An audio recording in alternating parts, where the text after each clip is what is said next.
Баршаңызға қайырлы күн достар, менің арнама қош келдіңіздер. Қой қораны жөндеу туралы контентімді одан ары жалғастырамын. Алдыменен менің каналыма тіркеліп, лайк басып кетуді ұмытпаңыздар. Мінекей біз қой қорамызды жөндеуден өткізіп болып қалдық. Енді қойға қажетті азықтарын, шөптерін алып келіп, мінекей түгендеп жатырмыз. Мінекей 1 тоннадай бидай алып келдік. Бидайымыз таза, өте жақсы. Және де 1 тоннадай жүгері алып келді. Осының бәрін алып келіп, мінекей есіктің алдына түсірдік. Енді қойға қажетті осындай азықтарын бұл жерде қалдыруға болмайды. Мынандай ашық алаңқайда, далада қалдыруға болмайды. Бұның бәрін өзінің орнына қоятын боламыз. Үйде біздің осындай жемдерді, бидайларды, малға қажетті кебектерін, шөптерін сақтайтын әрқайсысының өзінің орны бар. Барлығын енді сонда тасимыз. Бұның барлығы әжептәуір жұмыс. Малдың жемін түсіргеннен кейін оның бәрін орнына қойып тасып қою керек. Мінекей мынау жүгері.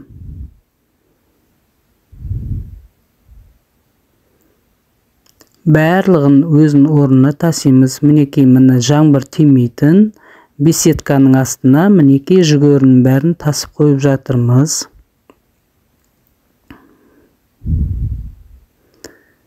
Осындай су тимейтін жерлерде сақтаған дұрыс малға қажетті жемдерін.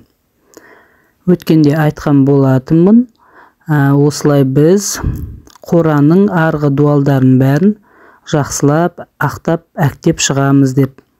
Мінекей жолдасын барлығын әктеп жатыр.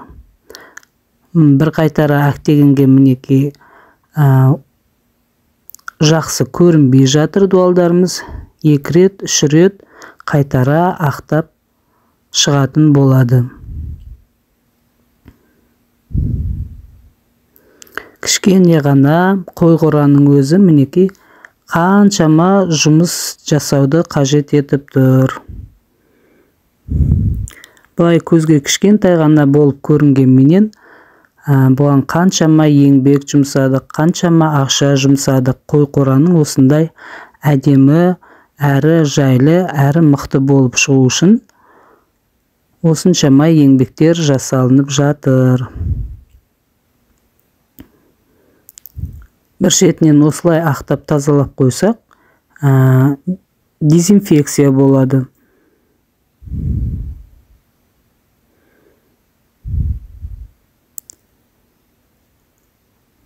Ерінбей, жалықпай, осылай майда жұмыстары өте көп қораның. Өздеріңіз осы басынан аяғына дейін көріп жатырсыздар менің салған контенттерімнен.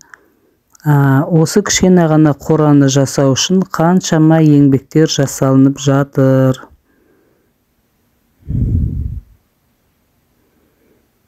Мінекей дуалдарын бәрін осылай әдемілеп ақтап қоямыз.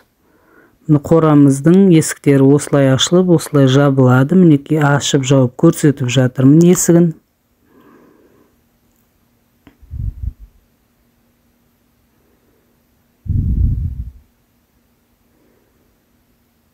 Алдағы уақытта тағы да қандай жем алып келеміз, соны да көрсететін боламын. Енді алдағы уақытта біз шөбімізді әкелеміз. Жоңыршқа, жантақ, енді көреміз қандай шөп алып келеді, соны көрсетемін. Одан кейін қойларды алып келіп, олардың бәрін өз орнына жайғастырамыз, өз орындарына қоямыз, оларды көрсететін боламын. Және де малға шөпті қалай береміз. Жаңағы көрсеткен бидайды, жүгеріні тура сол күйінде, бүтін күйінде бере салмаймыз ғой. Солардың бәрін қалай өңдеп, қалай майдалап, қалай береміз қойға, соның бәрін көрсететін боламын. Күніне Қойлар қанша жем жейді, қанша шөп ішеді, солардың бәрін көрсететін боламын. Алла нәсіп етсе, енді аламыз. Бәрін сөйтіп шығу керек. Анаға салапан жоқ. Ол не салапан жабылады. Төбесіне үш витшік тұрады. Ауа шығатын вентиляциясымен. Келешекте мынау полный пластиковый болады. İçinde ventiляция төбесінің бәрі утепление болады. Летом и зимой бағалай береді мал. Бұл ішіне қарай ашылады. Специально ішіне қарай ашылады қойдың. Мынаған құдай қаласа 8 бас. Мынаған да 8 бас. Мынаның ішіне мынаяқтағы мал мынаяққа өте беретін болады. Құдай қаласа өткізу керек болады. Дәрілеген кездерде өткізе береміз.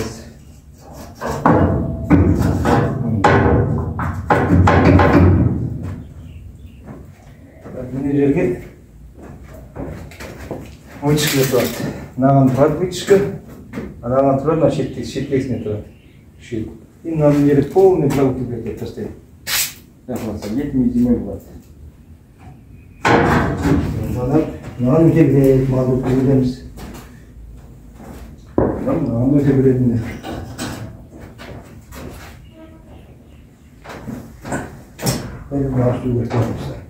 Арасын 1,5 сантиметр қойдым. Мұлағы сөйтіндей қылып. 1,5 сантиметр әр қолдың арасын. 1,5 сантиметрден болдық. Болды. Мынаған білесіңдер, мынаған шақыткызып. Мынау су ішетіні. Бұл бетіп алынады. Ішіне су қақ кетсе, olmadı. Şimdi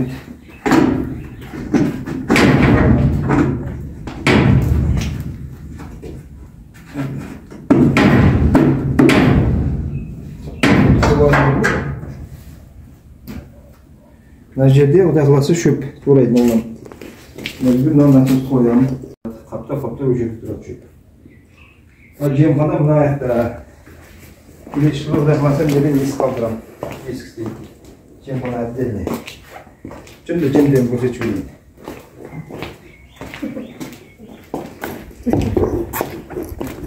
Здесь бардак. Енді мынау Кенжең қысқы алмайды ғой. Міне жем турайтын.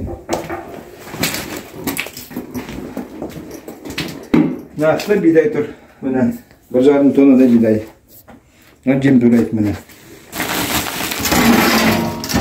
Письяны алған былтыр. Не қыламыз жасағанда мына жақсы турайды шөпті. Шөпті 5 минутта турайды. Жемді де турайды, жүгерді де турайды. Жүгер салатын yanında. Анау арасында бидай. Мына жерде кебек тұрады. Міне. Жерінде кебек тұрады. Былтыр маған кебек.